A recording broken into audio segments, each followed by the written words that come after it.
In the bustling city of Jerusalem, where the markets buzzed with the noise of traders and the aroma of spices mingled in the air, Jesus and his disciples walked through the narrow, dusty streets, drawing the attention of everyone around them. Children ran alongside their mothers, pointing at the rabbi who spoke with an authority they had never witnessed before. The crowds followed Jesus, eager to hear his words of wisdom that offered hope and comfort in times of oppression. But among the crowd, not everyone was there to learn or seek solace. Some religious leaders, the teachers of the law dressed in long robes, who looked down on the poor with disdain, along with the Herodians with their shrewd and watchful eyes, were lurking, seeking an opportunity to trap Jesus in a verbal snare and thus discredit him before the people who admired him. A group of these leaders, with determined steps and faces full of calculated intent, approached Jesus, forming a circle around him. They carried themselves with the arrogance of those who considered themselves superior and untouchable. With a seemingly respectful tone that masked their carefully planned trap, they said, "Teacher, we know that you are truthful and that you do not show partiality. Indeed, you do not look at the appearance of man but teach the way of God in truth. Tell us, is it lawful to pay taxes to Caesar or not? Should we pay or not?" Their voices were soft, but their eyes gleamed with hidden malice, waiting for Jesus to ensnare himself in his own words. The crowd, which had been murmuring and whispering among themselves, fell into absolute silence, awaiting Jesus' response. The fixed gazes of men, women, and children reflected the tension of the moment. They knew this question was tricky, and that any answer could have significant consequences. If Jesus said it was right to pay taxes to Caesar, he could be seen as a collaborator with the Romans, thus losing the fervent support of the Jewish people, who saw the taxes as a symbol of oppression. If he said it was not right, he could be accused of inciting rebellion against the Roman authorities, putting himself in immediate danger. The weight of the question hung in the air, and everyone awaited Jesus' response anxiously. Jesus, perceiving the hypocrisy in the intentions of those men who masked their justice but carried the intent to harm, looked directly into their eyes with a disarming calm. His voice, firm and serene, cut through the silence. "Why are you testing me? Bring me a coin to look at." There was an unquestionable authority in his words, which made the religious leaders shift uncomfortably.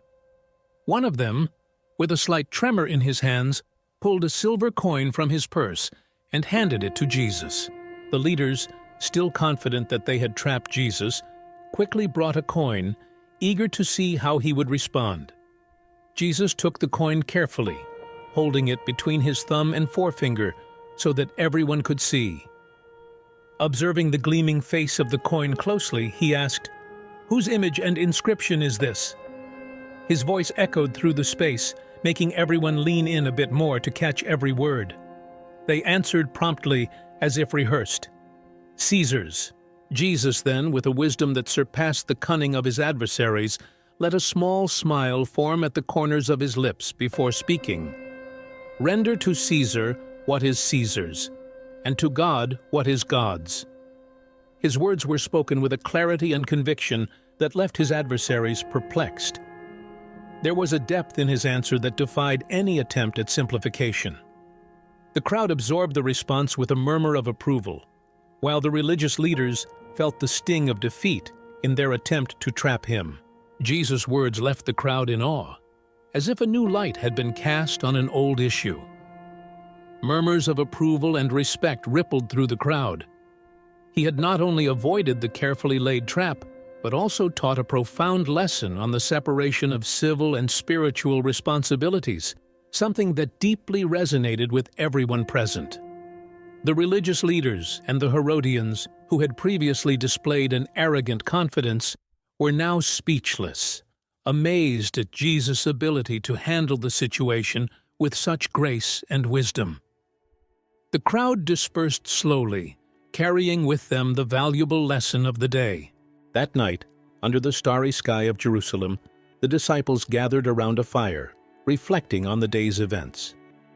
Peter, with his characteristic curiosity and impetuousness, couldn't contain his question. "Master, what did you really mean by 'Render to Caesar what is Caesar's, and to God what is God's'?" Jesus, with the same patience he always showed, explained, "Earthly and spiritual responsibilities must be fulfilled according to their natures. Fulfill your civic duties, for they are part of the world you live in, but never forget that everything you are and everything you have belongs to God." Jesus's words echoed in the silence of the night as the disciples pondered the balance between their lives in the world and their devotion to God. This story, like wildfire in dry grass, quickly spread throughout Jerusalem, further reinforcing Jesus' wisdom and authority among the people. For Christ's followers, it became evident that living a just and balanced life meant fulfilling their civic responsibilities with integrity and honesty, while never forgetting their devotion and commitment to God. Jesus' words resonated as a call to action, inspiring many to reflect on their own lives and responsibilities, always seeking justice and truth in all their actions.